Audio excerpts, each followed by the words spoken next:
Hey y'all, it's Trish with Arch Legacy Firm. Thanks for joining me on this rainy Wednesday for Whiskey and Wills. Cheers. Benjamin Franklin once said, in this world, nothing is certain except death and taxes. And guess what? Estate planning deals with both, so yay.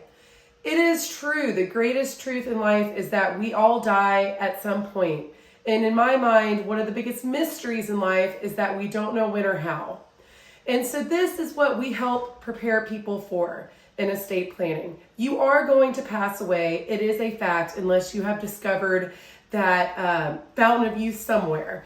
But for the most part, as far as I'm aware, because I don't think Robert Pattinson is actually a vampire, we are all going to pass away. And when we pass away, there is typically a process called probate. And a lot of people haven't had to deal with probate or don't know exactly what it is. And that's probably a good thing because most likely if you haven't dealt with probate, then your parents are still alive. And probate process in and of itself is a court process. So let's talk a little bit more about probate and what exactly it is. So in Georgia, in the state of Georgia where my firm is located, there are only 3 ways to avoid probate typically. I won't say that they're the finite ways, but as far as I'm aware, there are 3 ways in the state of Georgia. The first is to pass away with no assets in your name. So if you pass away and you literally owned nothing, then your family will not have to go through probate after you have died. The second way to avoid probate for your family is to pass away and have jointly owned everything that you owned. This means bank accounts, your house, and I have to put a big gold asterisk or star next to house. If you own your house as tenants in common, which is the kind of the go-to method of deeding a title of a house to a couple, it's called tenants in common.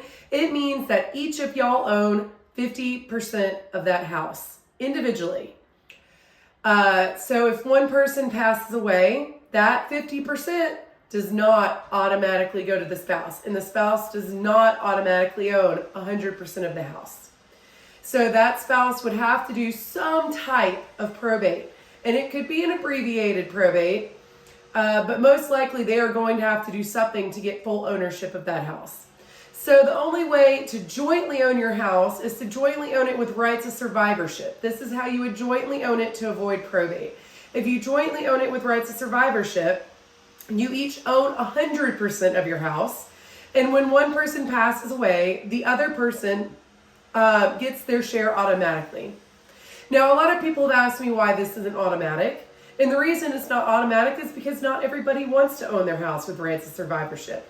One of the biggest examples that I can think of is blended families. If this is a second marriage and one spouse owns part of the house and the other spouse owns the other part, then they most likely would like their kids to get something from that share. But if they own it with rights of survivorship, then the other spouse automatically gets everything. So, probate. I got a little off track there, but it's very important to understand that because a lot of people don't even know that you can own a house differently. So the second way to avoid probate is to jointly own all of your assets, including your house, with rights of survivorship, and make sure that all of your beneficiary designated accounts, your retirement accounts, IRAs, 401ks, life insurance plans, that all of these are left to an adult. If they are left to a minor child, they will get thrown into probate if something happens to you. So that's the second way of how to avoid probate. What is the third way to avoid probate? The third way to avoid probate is with a living trust. And that is what we do here at Arch Legacy. It is the primary plan that we put in place for our clients, although not all clients need a living trust. They are extremely useful for avoiding probate for your family. So now what exactly is probate? Probate is the court overseen process that happens after you pass away. Basically, you are no longer here to sign your assets over to your loved ones, so the judge has to do it for you. So if you have a will, The will is a legal directive that tells the judge what you want to happen during the probate process. It names the executor. The executor will be in charge of gathering all of your assets, starting the probate process, filing it with the court, paying fees and everything like that.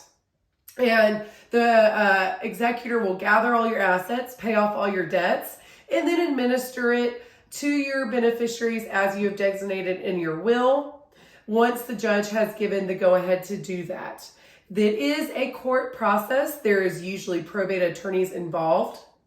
Because it is an open court process, it is extremely easy for someone to contest, even if you have a will. Now, if your will is valid, then most likely your will be upheld. But if there is any vagueness to it, or if there's anything illegal to anything you've put in your will, then the judge can overthrow it. And your judge could be whoever. Most counties might have only one or two. If you live in a bigger county, then they may have multiple probate judges, and you don't know who's going to be overseeing that process. The probate process in Georgia can take an extremely different amount of time depending on where you live. So if you live in the metro area of Atlanta, think in Fulton County, you most likely, your family would probably be in probate for up to 2 years if it is uncontested. If it is contested, it could be an indefinite period of time. If you live in a very small county in Georgia, your probate may only take 3 to 6 months. If you live in Athens-Clarke County, where I live, probate could take anywhere between 9 to 12 months, depending on how backed up the courts are at the time when you pass away. The probate process, no matter how short or long, again, it is a court process. It is stressful, it is ungainly, and people have no idea what to do during probate. That is why probate attorneys exist. So it is very important to understand that even if it only lasts for 3 to 6 months, your family is in this court process for 3 to 6 months, and they have no access to your assets while they're in probate. So until the judge signs off and gives that final authorization to the executor to distribute the assets, all of these assets are wrapped up in probate. Now, Georgia is not the unfriendliest probate state by far. Our neighbors to the south, the good old state of Florida, they don't have income tax, but they're going to get their money somehow. And one of those ways is probate, and it is a longer process typically. However, I have heard that they're doing a little bit better since doing some new policies because of COVID. California, one of the worst. New York, awful. Georgia, it's not the worst, but again, it is stressful. I have never met anybody, not one person, who said they enjoyed probate or thought it was easy, unless they just weren't the executor. My mom actually said that. I'm like, Mom, your sister was the executor.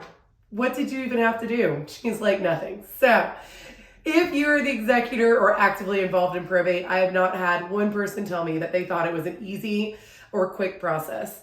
So that is what probate is. I hope that helps explain a little bit more about what happens after you pass away, unless you fall under one of the 3 categories to avoid probate. And remember that even if you jointly own everything with your spouse, when your spouse passes away, they most likely will not jointly own everything with the kids at that point. So it's very important, again, that we take care of our families and protect them. Because, again, in life, there are 2 certainties, and that is death and taxes. And if your state qualifies for estate taxes, even more reason to do an estate plan. I hope you all have a wonderful Wednesday. Cheers, and thank you for joining me.